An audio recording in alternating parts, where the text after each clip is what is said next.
वो डे 1 से जब से शपथ लिया तब से ये कह रहा है कि नीतीश कुमार के नेतृत्व में सरकार बनेगी। यही बतिया तो वो बकचोदी के जैसा कह रहा हूँ, दोस्त उसमें हा हा कर रहे हैं सब जन मिलकर। देखिए उसका काम हमेशा से राजनीति से प्रेरित रहा है। इसके अंदर ना वो पॉलिटिक्स का बड़ा वाला 3 इंची का कीड़ा घुसा हुआ है पीछे से, वो उसको हमेशा खचोटता रहता है। तो उसके पूर्ति के लिए अपने जो राजनीतिक महत्वाकांक्षाएं हैं उसको पूरा करने की वो लगातार प्रयास गिर जाएगी, देखा जाएगा। वो तो बहुत बड़ी बड़ी बातें बकचोदी कर चुका था। रही बात 180 दिन पहले, वो 180 दिन बाहर तो आ जाए। ये खुद सामाजिक कार्यकर्ता है, लेकिन ये आजकल पत्रकारों के पीछे क्यों पड़ गए? नहीं, मैं पत्रकारों के पीछे नहीं हूँ सर, मैं देश के दलालों के पीछे, देशद्रोहियों के पीछे हूँ, देश के गद्दारों के पीछे हूँ। मैं उनमें से नहीं हूँ कि जो आप आएंगे और मैं हाथ में दही लेके बैठा रहूँगा। खेलने के लिए बहुत पुराना अनुभव है क्या।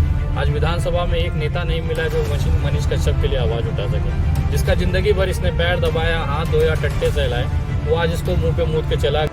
इसको लगा कि अब मामला फंस जाएगा। अभी तक तो सन ऑफ बिहार था, मतलब सारे जात धर्म के लोगों की पैदाइश था, पूरे बिहार की मेहनत का नतीजा था।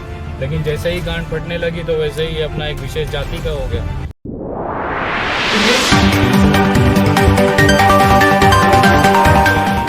आप देख रहे हैं देश दुनिया से जुड़ी खबरें, न्यूज भारत टीवी।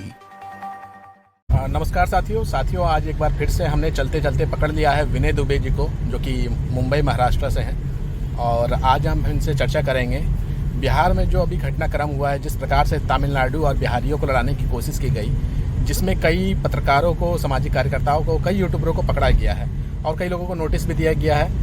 और जो सबसे बड़ा नाम सामने निकल करके आया इस अफवाह फैलाने में, वो मनीष कश्यप का निकल करके आया है। और विनय दुबे जो अपने सोशल मीडिया अकाउंट से लगातार मनीष कश्यप की आलोचना करते हुए नजर आ रहे थे। तो आइए इनसे जानते हैं कि आखिर ये खुद सामाजिक कार्यकर्ता है, लेकिन ये आजकल पत्रकारों के पीछे क्यों पड़ गए? नहीं, मैं पत्रकारों के पीछे नहीं हूँ सर, मैं देश के दलालों के पीछे हूँ, देशद्रोहियों के पीछे हूँ, देश के गद्दारों के पीछे हूँ। इन्होंने जिस तरह से तमिलनाडु और बिहार को आपस में लड़ाकर लोगों को मरने के लिए छोड़ दिया, जस्ट कुछ यूट्यूब के व्यूज़ के लिए, टीआरपी के लिए और चंद पैसों के लिए।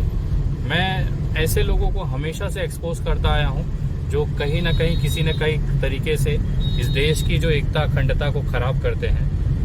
मेरा प्रयास रहता है कि ऐसे लोगों को जनता के सामने लाना, और आज वही हालत है कि उन्होंने जो गलत कार्य किया उसकी सजा वो भुगत रहे हैं। हमारा अगला सवाल ये है कि मनीष कश्यप की जो गिरफ्तारी हुई है, उसमें मनीष कश्यप का दावा था कि मैंने ये जो खबर है मैंने ये नहीं बनाई थी।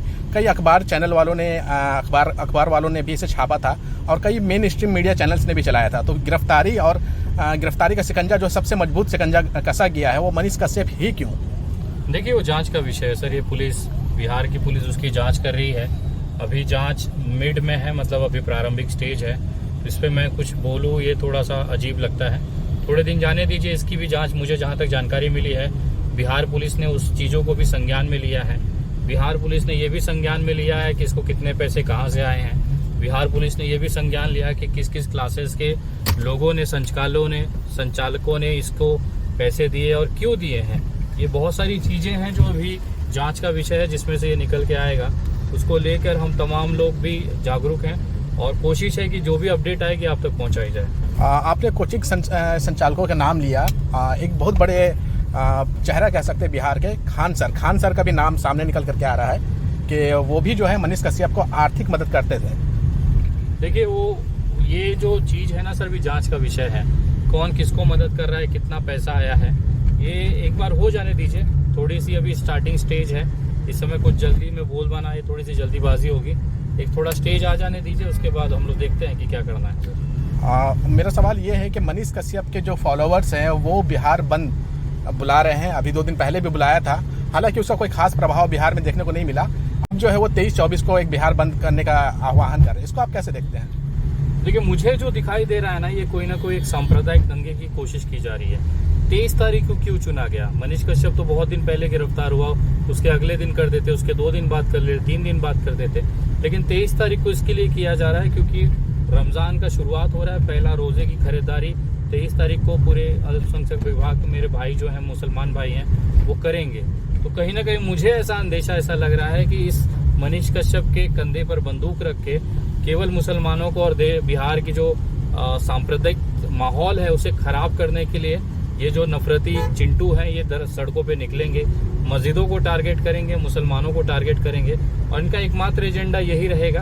भले मनीष कश्यप के लिए वो लोग बोल रहे हैं, लेकिन मुझे जो दिखाई दे रहा है वो कहीं ना कहीं सांप्रदायिक दंगों का एक शक्ल देने की कोशिश कर रहे हैं। और मैं बिहार पुलिस से निवेदन करूंगा कि इस तरह के जो आयोजन का आह्वान कर रहे हैं इसकी जांच की जाए, और अगर कल किसी भी तरीके की हिंसा या किसी तरीके का ऐसा सांप्रदायिक माहौल खराब करने की कोशिश होती है तो आयोजकों के साथ, उन तमाम कार्यकर्ताओं के साथ मनीष कश्यप के ऊपर भी इसके ऊपर केस लेना चाहिए, क्योंकि इसके नाम पर ये पूरा आंदोलन किया जा रहा है। तो कहीं ना कहीं इसके जो दोस्त हैं, इसके साथी जो जेल के बाहर हैं, वो अभी भी कोशिश कर रहे हैं कि बिहार को अस्थिर किया जाए।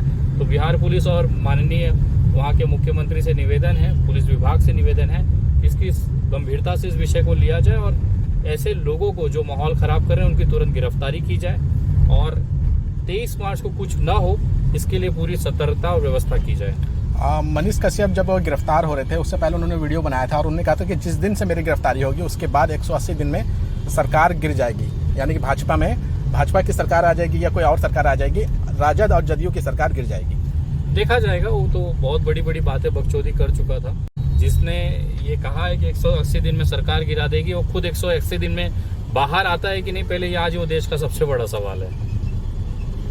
अभी जो है मतलब मनीष कश्यप जब गिरफ्तार हुए हैं और जब से जांच सामने आई है तो बहुत सारी उनकी पुरानी वीडियोस भी वायरल हो रही है। एक ताज़ा वीडियो वायरल हो रही है जिसपे देश राष्ट्रपिता महात्मा गांधी का इस प्रकार से अपमान को आप कैसे देखते हैं? देखिए, इनका ना पैदाइशी खून में यही है। इन्होंने, इनके माँ बाप ने, इनके पूर्वजों ने, इसके पूरे खानदान ने, इस तरह के सोच वालों के खानदान ने अंग्रेजों की तरफ से गुलामी की है। जब भारत की आज़ादी की लड़ाई लड़ रहे थे तो ये अंग्रेजों की तरफ से ही लड़ रहे थे। तो खून अपना गवाही जरूर देता है। उनको महात्मा गांधी उस समय भी नहीं पसंद थे, आज भी नहीं पसंद है। वीडियो बहुत सारी हैं सर, पुलिस उसकी जांच कर रही है और मुझे पूरा विश्वास है देश के संविधान पे, बिहार पुलिस पे, कि वो अपनी कार्रवाई पे इसको भी संज्ञान में लेगी। अगर कोई मामला बनता है इस पे तो जरूर से इस पे कार्रवाई की जाएगी। आप लगातार उनका विरोध कर रहे हैं, आप बिहार भी गए थे, तो आपको डर नहीं लगता? क्योंकि अभी कुछ ऐसी खबरें भी सामने निकल के आई थी, एक जगह मैं खुद ही रिपोर्टिंग कर रहा था, तो मनीष कश्यप के जो हिंसक समर्थक है, जो हिंसा फैलाने में भरोसा रखते हैं, वो हिंसा पे उतारू हो गए हैं। तो आप बिहार जाते तो आपको डर नहीं लगता कहीं ऐसा ना हो कि मनीष कश्यप के फॉलोअर आपके ऊपर टूट पड़े? देखिए, उनका खुश नसीबी था कि वो सामने नहीं आए, वरना चीज़ें अलग हो सकती थी। मैं उनमें से नहीं हूँ कि जो आप आएंगे और मैं हाथ में दही लेके बैठा रहूँगा। खेलने के लिए बहुत पुराना अनुभव है, ये तो उनका खुश नसीबी था। मैं इतने दिन था वहाँ पे, क्यों नहीं कोई सामने आ गया? मैं पटना घूमा, मैं बेगूसराय गया, मैं पूरा बिहार अस्त व्यस्त घूमा, अकेला घूम रहा हूँ। कोई ऐसा सिक्योरिटी, बाउंसर सिक्योरिटी नहीं चल रही संगे, उसके बावजूद भी ये कुछ नहीं कर पाई। ये सिर्फ सोशल मीडिया पे भौंकने वाली फौज है सर। मैंने देखा रविकांत भाई शेर के जैसा चला गया वहाँ पर जाके पुलिस स्टेशन के अंदर, जगदीशपुर ओपी पुलिस स्टेशन के अंदर वो बंदा वीडियो बना रहा है, वहाँ पर उसका झाट नहीं उखाड़ पाए ये लोग, तो ये लोग क्या कर लेंगे सर? मनीष कश्यप के जो व्यूज़ आते हैं सोशल मीडिया पे, आपको नहीं लगता कि वो बहुत ज़्यादा पॉपुलर है?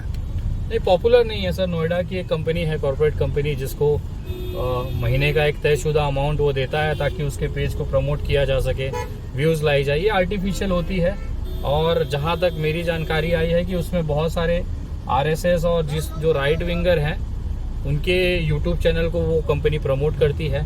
मैंने बिहार पुलिस से रिक्वेस्ट किया है कि उस कंपनी की जांच के लिए भी एक टीम बनाई जाए, ताकि किस तरह से वो देश विरोधी गतिविधियों में लिप्त हैं, ऐसे कंटेंट को कैसे वो पॉपुलर बनाते हैं, इसकी जांच होनी चाहिए ताकि देश की अखंडता और एकता बची रहे। मनीष कश्यप जो है वो लगातार बिहार में जो है भोजपुरी गानों से अश्लीलता को मिटाने की कोशिश करते हैं, आवाज़ उठाते हैं, लेकिन उनकी जो खुद की भाषा होती है उसमें काफ़ी ज़्यादा अश्लीलता होती है। ऐसा ही होता है ना, हर बलात्कारी कहता है कि बेटियों की इज्जत करो। ये अभी चिन्मयानंद ये सब बाहर आए, ये बड़े गर्व से कन्यादान प्रोग्राम में जाते हैं, लड़कियों के रक्षाबंधन के दिन बड़ी बड़ी भाषण देंगे, और यही बलात्कारियों का टैग लेके घूम रहे हैं। तो ये आज का कलयुग है सर। अगर कोई आदमी कह रहा है कि भैया तुम ठगी मत करो, तो इसका मतलब वो सबसे बड़ा ठग है। अगर कोई कह रहा है कि बच्चियों का आप सम्मान दो, तो भोसड़ी वाला सबसे बड़ा बलात्कारी निकलेगा। ऐसे ही ये इंसान भी है जो अश्लीलता खत्म करने की बात करेगा, इसके मुंह पे हमेशा से गो ही निकलना है, कोई दिक्कत नहीं। ठीक है, एक सवाल और है। जब मनीष कश्यप अपनी गिरफ्तारी दे रहे थे तो उन्होंने एक वीडियो बनाया था कि 2024 में तेजस्वी यादव हम मुख्यमंत्री नहीं बनने देंगे। इस पे आपकी क्या राय है? हाँ, तो सही तो कह रहा है। तेजस्वी यादव थोड़ी मुख्यमंत्री रहेंगे, मुख्यमंत्री नीतीश कुमार है। नीतीश कुमार जी अभी विधानसभा के अंदर तेजस्वी यादव ने कहा है इस बात को ऑन रिकॉर्ड कहा है कि 2025 का जो चुनाव वो नीतीश जी के नेतृत्व में लड़ा जाएगा और नीतीश जी ही मुख्यमंत्री रहेंगे, तो इसमें कोई दो राय तो है ही नहीं। तेजस्वी यादव जब मुख्यमंत्री बनना चाहे और उसे रोका जाए तो बात समझ में आती है। वो डे 1 से जब से शपथ लिया तब से ये कह रहा है कि नीतीश कुमार के नेतृत्व में सरकार बनेगी। यही बतिया तो वो बकचोदी के जैसा कह रहा हो, दोस्त उसमें हा कर रहे हैं सब झुंड। एक सवाल, बहुत ज़रूरी सवाल है कि गृह मंत्रालय जो है वो नीतीश कुमार जी के पास है और ये निशाने पे ले रहा है तेजस्वी यादव को। देखिए, तेजस्वी यादव को निशाने पे लेने का सबसे बड़ा कारण था राजनीतिक वोट बैंक का।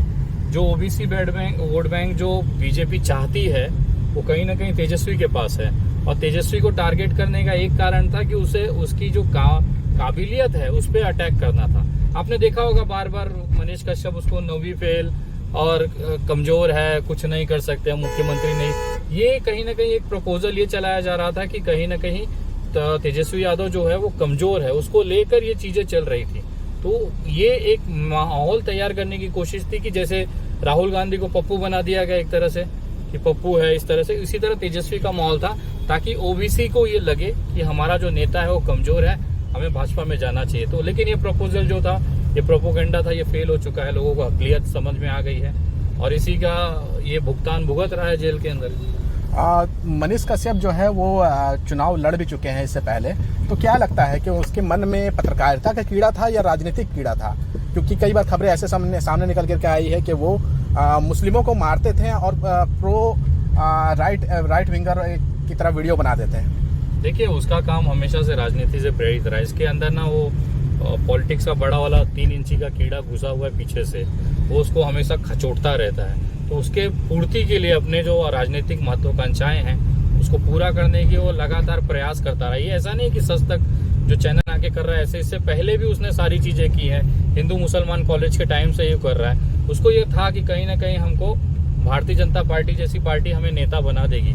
आज वही भारतीय जनता पार्टी जिसने हमेशा से इसके कार्यकर्ताओं ने साथ दिया, आज विधानसभा में एक नेता नहीं मिला जो मनीष कश्यप के लिए आवाज उठा सके।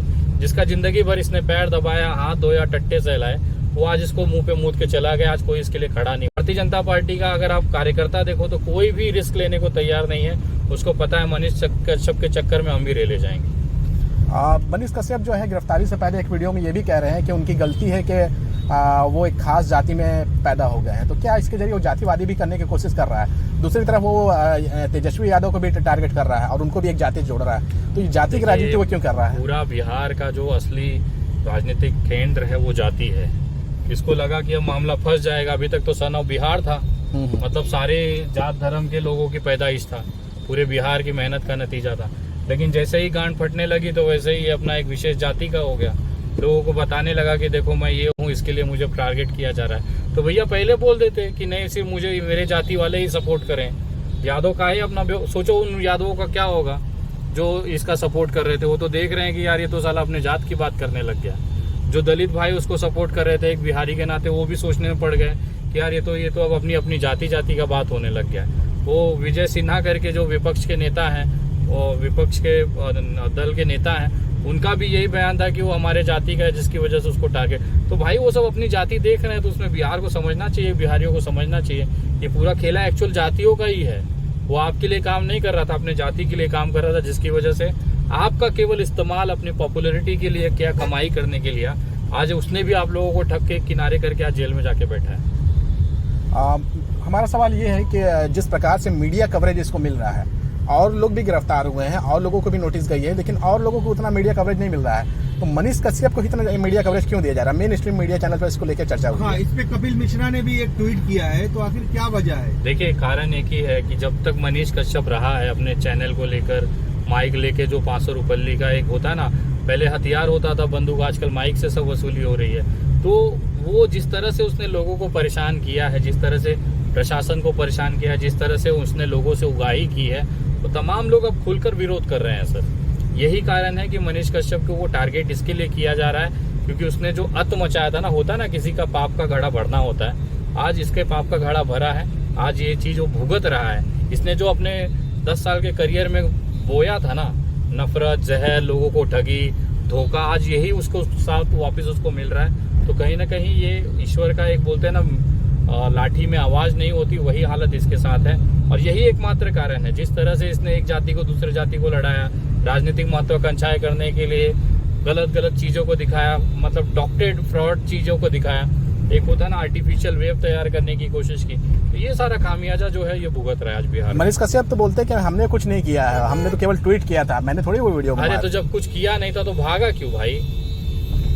मेरे को आज तक ये सवाल का जवाब नहीं मिला। तू इतना शरीफ था, ये इतना अच्छा था, इसने कोई गलती नहीं की, इसने कुछ नहीं की, तो ये भागा क्यों? मनीष कश्यप जो है वो गिरफ्तारी से पहले एक वीडियो बनाए थे और उसमें वो कह रहे थे कि उनके अकाउंट में जो 40 लाख रुपए पकड़े गए हैं उनके अकाउंट से नहीं पकड़े गए, घर से तो नहीं पकड़े गए हैं, और अकाउंट की जो जानकारी होती है वो सरकार के पास तो रहती है, और 40 लाख रुपए ये कोई छोटी मोटी रकम नहीं है। देखिए वो अकाउंट में पकड़े गए, इसी के लिए टैक्स चेक किया गया और ये पता चला है कि पिछले 2 साल से टैक्स नहीं दिया इस बंदे ने। आपने महीने का कमाया, सरकार से कर की चोरी क्यों की?